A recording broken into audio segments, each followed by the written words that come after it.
Durasi PS2 akan menyampaikan materi yaitu kearifan lokal. Saya Aditya Bayu Putra Batiar, nomor absen 1. Saya Nikmatus Saleha, nomor absen 24. Saya Eviana, absen 10. Saya Sedulan dari absen 31. Saya Karita Sodiko, absen 25. Saya Rodia, absen nomor 27. Saya Fikri Arifin, absen 19. Di sini saya akan menyampaikan pengertian kearifan lokal. Pengertian secara umum. Kearifan lokal adalah suatu bentuk warisan budaya Indonesia yang telah berkembang sejak lama. Kearifan lokal lahir dari pemikiran dan nilai yang diyakini suatu masyarakat terhadap alam dan lingkungannya. Di sini saya akan menyampaikan pengertian kearifan lokal menurut beberapa para ahli. Yang pertama, menurut Sibarani.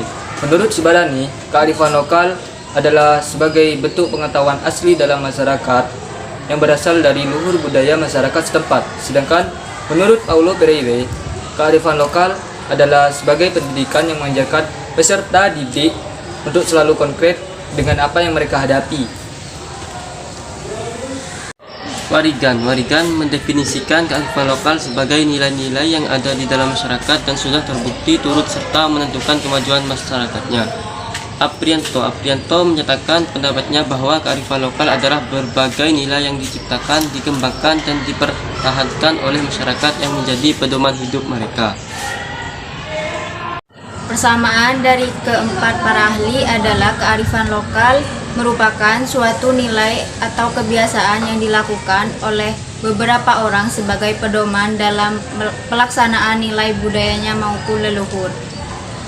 Saya di sini akan menyebutkan beberapa kelebihan dari kearifan lokal itu sendiri. Yang pertama yaitu kearifan lokal berfungsi untuk pelestarian sumber daya alam. Yang kedua yaitu kearifan lokal berfungsi untuk mengembangkan sumber daya manusia. Yang ketiga, berfungsi sebagai pengembangan kebudayaan dan ilmu pengetahuan. Di sini saya akan menyebutkan kekurangan dari kearifan lokal. 1. Sering terjadi perbedaan pendapat antara satu orang dengan orang yang lain sehingga muncul konflik. 2. Tingkat partisipasi setiap individu berbeda-beda sehingga menghambat pembangunan. 3. Tingkat sumber daya manusia berbeda-beda. 4. Keberhasilan pemberdayaan komunitas bergantung individu yang bergabung di dalamnya. 5. Kurangnya kemampuan masyarakat dalam berkreasi.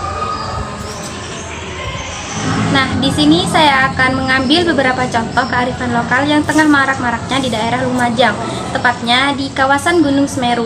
Di sana ada beberapa sesajen yang ditendang dengan alasan bahwasanya sesajen adalah salah satu bentuk kesyirikan yang beberapa masyarakat lakukan sebagai bentuk rasa bersyukur mereka karena telah diselamatkan dari bencana erupsi Gunung Semeru. Nah, di sisi lain ada sekumpulan orang yang menyatakan bahwasanya sesajen adalah bentuk musyrik yang tidak seharusnya dilakukan oleh masyarakat setempat. Contoh yang kedua adalah turun tanah. Turun tanah sudah dianggap menjadi adat istiadat atau kebiasaan dari orang Jawa, di mana turun tanah itu dilakukan kepada bayi yang sudah berumur 7 bulan atau 78. Bayi yang sudah berumur 7 bulan atau 78 itu diperingati dengan cara turun tanah, di mana bayi tersebut menginjakkan kaki yang pertama kalinya di bumi. Turun tanah juga dilakukan agar bayi tersebut ketika sudah dewasa, beliau masih ingat kepada orang tuanya bahwa mereka bisa menjadi seperti itu karena orang tuanya. Maka dari itu, turun tanah sudah banyak dilakukan oleh orang Jawa, tapi ada sebagian juga yang menganggap itu hal yang tidak perlu dilakukan. Sekian dari kelompok kami. Wassalamualaikum warahmatullahi wabarakatuh.